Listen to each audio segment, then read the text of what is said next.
tempat pariwisata masuknya dari tahun 90 sampai 2016. Sampai tahun 2000. Dari tahun 2000 sampai 2016 kosong, tidak ada pemiliknya. Dari 2016 baru masuk lagi ke cagar alam. Kenapa dijadikan cagar alam? Untuk menyelamatkan kawasan. Kalau ini kenapa ya Pak tempatnya bisa dinamain Junghun? Junghun diambil dari kata terakhir namanya, Prince William Junghun. Jadi kebanyakan orang ya udahlah tempatnya namanya Junghun aja. Kalau di Junghun ini ada apa aja ya?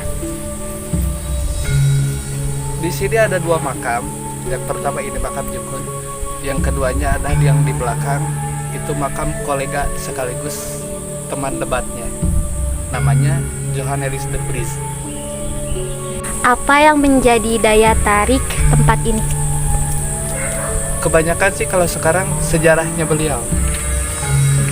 Ya, sejarah dalam botaninya, geografinya, gunung berapi, kecintaan dia tentang gunung, dan mungkin karya tulisnya. Tadi katanya tempat ini tuh belum terlalu booming. Iya. Ada nggak sih rencana untuk menaikkan pemasaran pengunjung Junghun ini dengan cara mau memodifikasi tempat ini kayak lebih menarik? Kalau untuk dimodifikasi sih nggak bisa. Itu tertera dalam Undang-Undang nomor tahun 90 nomor 5 tentang cagar alam. Jadi tidak boleh ada pembangunan di dalamnya. Tidak boleh ada paku yang menempel di kayu.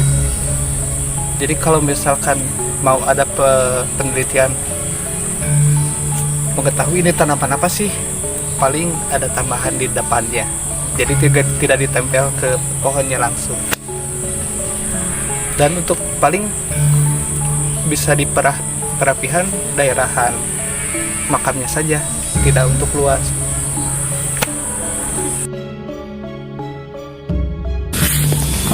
Kalau bukunya Junghun itu isinya tentang apa ya kira-kira? Tentang perjalanan dia ke gunung-gunung kebanyakan. Jadi Junghun ini sebagai dokter tentara iya, botani iya, geografinya iya, pemetaan juga iya, pelukis juga iya. Batavia sampai Ini teh peta-peta yang gunung-gunung yang pernah diadaki di Pulau Jawa. hampir semua ya. Iya, gunung berapi yang di Pulau Jawa hampir semua diadaki. Ya, bukan hampir, memang semuanya diadaki. Di sini. Iya. Ini kerajaannya. Nah, tugu ini dulunya itu tempat tinggal Junghun. Tetapi karena dia pernah ada kasus di penjara, dibongkar. Tetapi dibikin sebuah piagamnya kayak gini. Cuma pelang aja. Dan dikasih jadiin nama jalan. Junghun Street. Straight. Iya, kayak sama ya street. Jadi street. Iya. Oh, straight.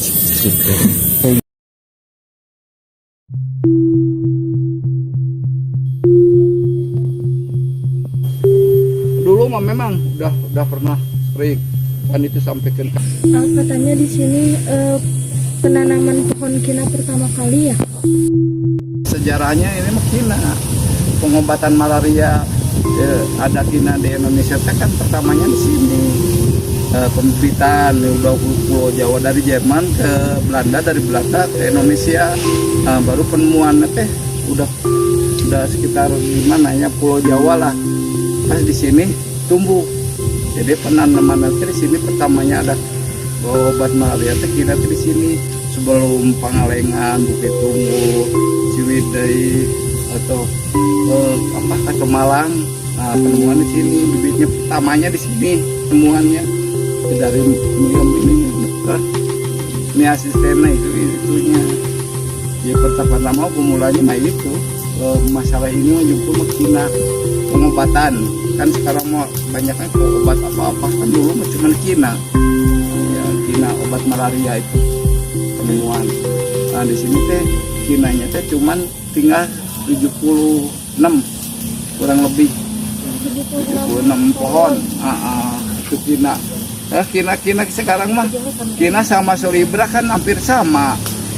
Cuma sulibra itu kan daunnya besar-besar, kalau kina mah kan kecil-kecil. Nah, ini kina yang aslinya ini. Nah ini nih. Nah ini. Ya, ini. Kina yang aslinya tuh daunnya kan kecil-kecil panjang. Penemuannya pertamanya gitu. Sebelum Pangalengan apa? Ya di sini Yungun. Dari Yungun. Nah, bibitnya mah kan dulu dari Belanda ya. Belanda ke Jerman, dari Jerman ke Indonesia. Menemukan pertama kali obat itu pembelian Iya. asistennya bikin ramuan. Iya. Itu kalau dulu tuh berbentuknya minuman, obat yang pil atau lagi? Bukan.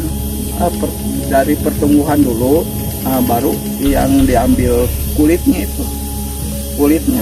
Kalau misalkan kita bikin sebuah produk tentang obat-obatan bisa Bisa eksperimen, bisa ambil aja sedikit yang bisa pengobatannya.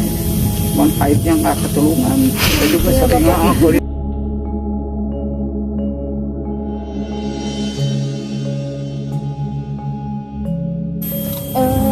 Ada rumor bahwa yang di sana tuh katanya ada persembunyian senjata gitu kan, makam benar Iya. atau enggak? kayak makan Itu mitos. Bisa.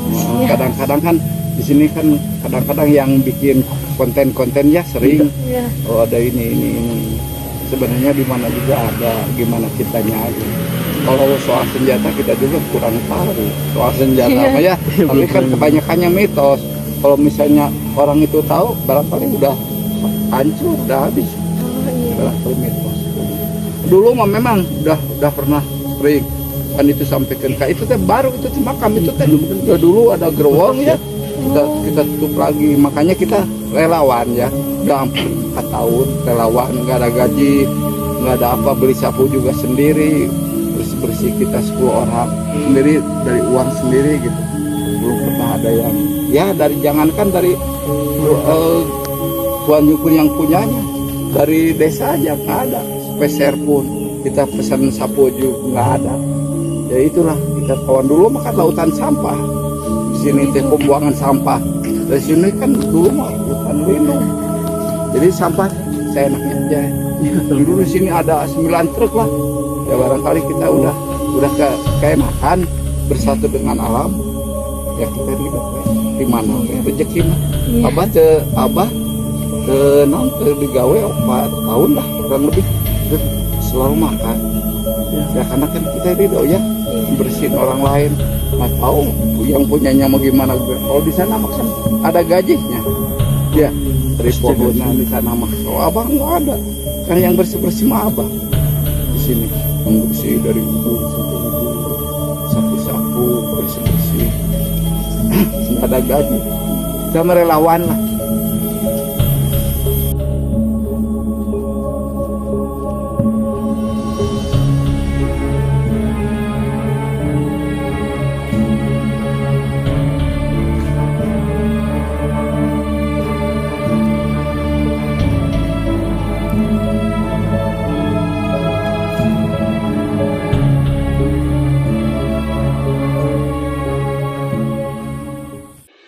Informasi umum mengenai Desa Jayagiri. Luas wilayah Desa Jayagiri sekitar 946 hektar dan jumlah total penduduknya yaitu 18.079 orang dengan jumlah laki-laki sebanyak 9.265 orang dan jumlah perempuan sebanyak 8.814 orang serta jumlah kepala keluarga sebanyak 5.138 kepala keluarga dengan kepadatan penduduk berjumlah 1.856,16 per kilometer. Keadaan alam di Desa Jayagiri. Suhu rata-rata di Desa Jayagiri berkisar selang 17 derajat Celcius sampai 27 derajat Celcius. Mata pencaharian penduduk Desa Jayagiri. buruh tani sebanyak 40 orang, pegawai negeri sipil 201 orang, TNI 28 orang, Polri 21 orang, pembantu rumah tangga 56 orang, karyawan perusahaan swasta 2.233 orang, ibu rumah tangga 3.763 orang, perangkat desa 13 orang, buruh harian lepas 1.821 orang, dan karyawan honorer 109 orang. Keagamaan yang dianut oleh penduduk Desa Jayagiri. Mayoritas agama yang dianut oleh penduduk Desa Jayagiri yaitu agama Islam sebanyak 16.924 orang. Ada Kristen 623 orang, Katolik 489 orang, Hindu 17 orang, Buddha 11 orang, Konghucu 8 orang, dan kepercayaan kepada Tuhan Yang Maha Esa sebanyak 7 orang. Bagaimana strategi Bapak untuk mengembangkan potensi desa ini? Untuk potensi ya, mengembangkan itu ya kebetulan itu mungkin salah satu tupoksi dari kasih sejahtera sosial ya. Jadi sebagai tupoksinya bahwa mengembangkan budaya lokal ya, budaya lokal dan antaranya budaya seperti olahraga, budaya tradisional, terus seni tradisional itu. Jadi kami di desa tuh mendata ulang potensi wisata, potensi pertanian, dengan bentuknya semacam kalau pertanian dan peternakan gitu, dan termasuk mendata juga kelompok seni budaya gitu. Sebentar ya. Potensi yang ada di Desa Jayagiri. Pertama, potensi di bidang perdagangan. Sejak tahun 2000, penyuka olahraga off-road sering melintas jalur itu, sehingga warga banyak membuka kios-kios di tengah hutan. Selain berdagang di sekitar tempat wisata, di Desa Jayagiri juga terdapat banyak pedagang seperti warung, kaki lima, ruko, dan yang lainnya yang berjualan di sekitar desa agar dapat memenuhi kebutuhan hidup mereka. Potensi selanjutnya adalah potensi Desa Jayagiri di bidang kesehatan, yaitu Puskesmas Jayagiri. Tempat ini merupakan satu-satunya puskesmas yang terletak di Jayagiri.